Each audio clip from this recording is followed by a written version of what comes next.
One of the best feelings as someone who loves music is finding a new song, album, or artist that you've never heard of and really enjoying it. However, in the age of music streaming, where there's quite literally an endless supply of music, it can be very easy to get lost in the ocean of music. I'm here to show you how I have found new music and have significantly expanded my music taste in the past year. First, and this is the most important thing I will say in this video, you must have an open mind to find new music that you've never listened to before. This seems obvious, but let me explain. As humans, we have a natural tendency to have a confirmation bias when receiving information. No matter what actually happened, we tend to perceive that information in a way where our previous beliefs are still correct. This is why the scientific method was put in place, to attempt to eliminate this bias. Now, this relates to finding new music, because if you have a negative preconception about a particular type of music, no matter how good it is, you're probably not going to like it. Before you try to discover any new music, you need to remove any sort of preconceived ideas about any type of music. Now, for the first way I've found new music, is just by immersing myself in the music community. There are so many great YouTube channels talking about music, and most of their communities are amazing. I start by hearing album recommendations from people that are very knowledgeable about music. The first two names that come to mind are the Needle Drop, aka Anthony Fantano, and Brad Taste in Music, both of which provide a very entertaining perspective in music. Fantano is more of a technical and factual reviewer, whereas Brad is more of an entertaining guy that just happens to love music. Another way to get into the music community is by social media platforms dedicated to reviewing music. The one I've used most is Music Board, which has its issues, but I'd say is an overall pretty solid app for finding and reviewing music.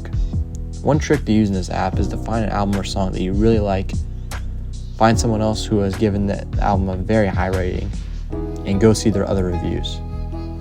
If they seem to have some similarities in taste to yours, check out some of the music that they have rated highly but you haven't heard of. There's a good chance that you're going to like it.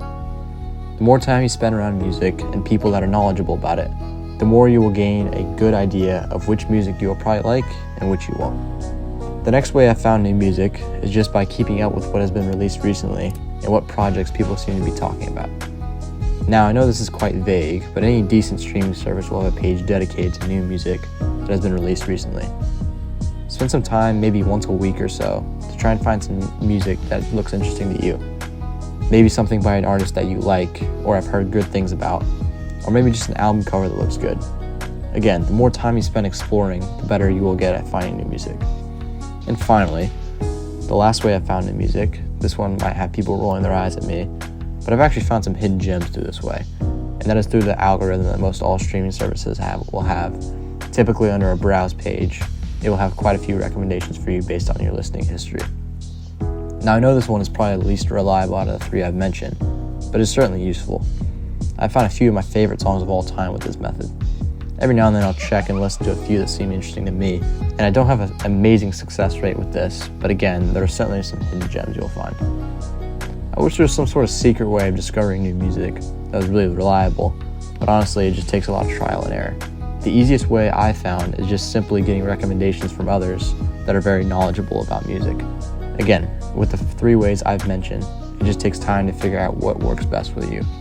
Pretty soon, I'm going to be starting a series in which I post the songs and albums I've discovered each week and give my subscribers my recommendations. If that's something you're interested in, definitely hit that subscribe button. But for now, good luck with your journey with the discovery of new music.